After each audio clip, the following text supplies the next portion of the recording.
कर दें। प्रिय विद्यार्थियों, पीएसपी महाविद्यालय के डिजिटल प्लेटफॉर्म पे आप सभी का हार्दिक अभिनंदन। अपन कक्षा 10 का एक महत्वपूर्ण शीर्षक पे चर्चा कर रहे थे, सर्वनाम पे। पुराने पहले के जो वीडियो हैं उन वीडियो में मैंने कक्षा 10 सर्वनाम टॉपिक के 2 पार्ट डाल रखे हैं, जिसमें पहले में सर्वनाम की परिभाषा, सर्वनाम के प्रकार, कौन कौन से सर्वनाम शब्द होते हैं, ये सारी जानकारी दी है। दूसरे वीडियो के अंदर मैंने सर्वनाम के पुरुषवाचक सर्वनाम, निश्चयवाचक सर्वनाम और अनिश्चयवाचक सर्वनाम, उसमें परिभाषा और उदाहरणों सहित सारी जानकारी उसमें दे रखी है। तो आज का वीडियो देखने से पहले आप पूर्व के 2 वीडियो जो हैं वो अच्छे से देख लें और उसके बाद आप इस वीडियो को देखें। 3 सर्वनाम अपन पहले पढ़ चुके हैं, पुरुषवाचक, निश्चयवाचक और अनिश्चयवाचक। आज अपन बात करते हैं प्रश्नवाचक सर्वनाम की। तो आप हेडिंग डालिएगा प्रश्नवाचक सर्वनाम। पहले अपन परिभाषा जानेंगे, है ना। अभी जो भी सर्वनाम की आप जानकारी दे रहे हैं ये कक्षा 10 के स्तर की है कि कक्षा 10 में किस तरीके के प्रश्न जो हैं वो पूछे जाते हैं, ठीक है। तो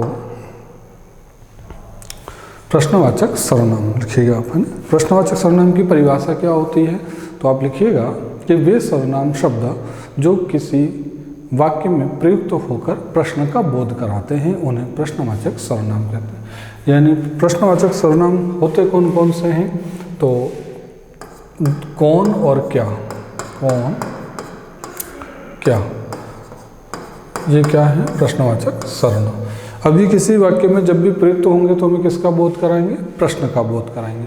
जैसे परिभाषा आपने लिखती है कि वे सर्वनाम शब्द जो किसी वाक्य में प्रयुक्त होकर प्रश्न का बोध कराते हैं उन्हें प्रश्नवाचक सर्वनाम कहते हैं। जैसे सामान्य सी बात है, एग्जाम्पल जाने। अगर मैं कहूँ कि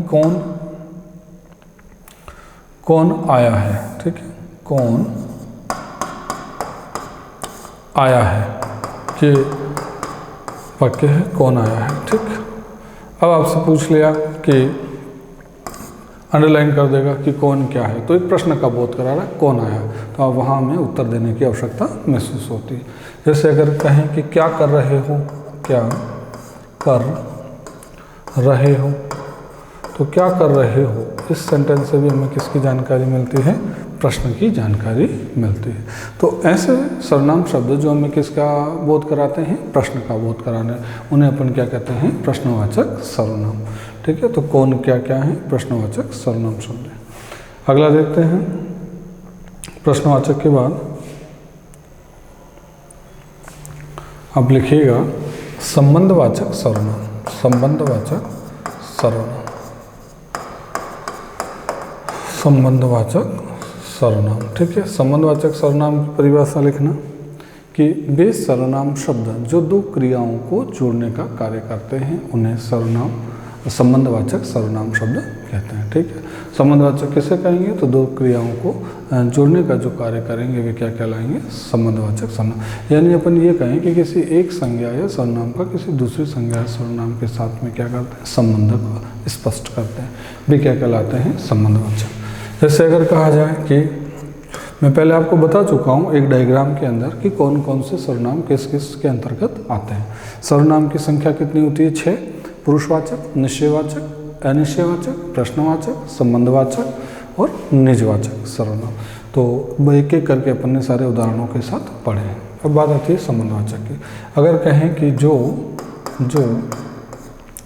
परिश्रम करेगा, जो परिश्रम करेगा, जो परिश्रम करेगा वह सफल होगा, वह सफल होगा, ठीक। एक पंक्ति है, जो परिश्रम करेगा वो सफल होगा। तो इसमें जो और वह ये क्या है, संबंधवाचक सर्वनाम है। तो एक बात होगी परिश्रम करना और दूसरी बात होगी सफल होना। दोनों को आपस में जोड़ने का काम कौन कर रहे हैं, जो और वह। अगर कहें कि अगला देखें कि जैसी करनी वैसी भरनी, जैसी करनी वैसी भरनी, वैसी भरनी, मैं तो जैसा कर्म करोगे वैसा फल पाओगे, तो जैसी वैसी, ये भी क्या है, संबंधवाचक सर्वनाम। अगर कहें जितना गुड़ डालोगे, जितना गुड़ डालोगे उतना मीठा होगा, उतना मीठा होगा। जितना गुड़ डालोगे उतना मीठा होगा। तो ये जितना उतना जो है वो क्या है, प्रश्नवाचक संबंधवाचक सर्वनाम है। तो यहाँ जो वह, जैसी वैसी, जितना उतना, ये सारे क्या कहलाते हैं, संबंधवाचक सर्वनाम कहलाते हैं। ठीक है। जो सोएगा वो खोवेगा, तो जो और वो आ गए हैं। जो सो, जो वह, जितना उतना, जैसा वैसा, जितनी उतनी, ये सारे क्या होते हैं, संबंधवाचक सर्वनाम होते हैं। और आखिरी जो है वो है निजवाचक सर्वनाम। आखिरी आप लिखिएगा छठा सर्वनाम कौन सा आता है, तो निजवाचक सर्वनाम। ठीक है, निजवाचक सर्वनाम। निजवाचक, निज का मतलब क्या होता है, स्वयं। तो आप क्या कहेंगे, ऐसे सर्वनाम शब्द जो स्वयं के लिए प्रयुक्त होते हैं वे क्या कहलाते हैं, निजवाचक सर्वनाम। पहले मैंने आपको बताया है निजवाचक में कौन कौन से आते हैं। तो आप क्या कहेंगे, अपना, अपनी, है ना, स्वयं, खुद, ये सारे क्या होते हैं, अपना, अपनी, स्वयं, खुद, है ना, आप, ये सारे निजवाचक सर्वनाम होते हैं। तो उसके एग्जाम्पल देखते हैं। जैसे अगर मैं ये कहूँ कि मैं अपना भोजन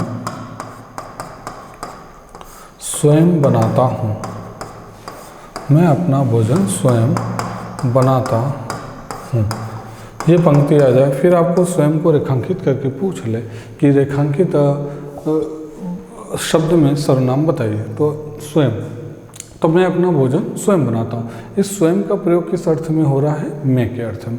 इसका मतलब स्वयं में कौन सा सर्वनाम हो जाएगा, निजवाचक सर्वनाम। अगर मैं कहूँ कि मैं अपने आप आ जाऊँगा, मैं अपने आप आ जाऊँगा। तो यहाँ पर आपको रेखांकित करके पूछ ले कि इसमें कौन सा सर्वनाम है, तो आप क्या कहेंगे कि निजवाचक सर्वनाम, क्योंकि मैं अपने आप शब्द का प्रयोग किसके लिए हुआ है, स्वयं के लिए हुआ है। अगर मैं कहूँ कि मैं अपनी पुस्तक ले जा रहा हूँ, मैं अपनी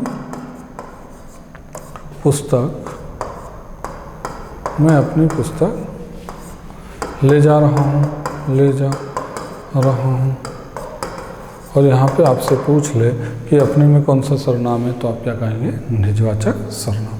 तो ये सर्वनाम के जो 6 प्रकार थे वो अपन ने परिभाषा और उदाहरण के साथ समझे हैं।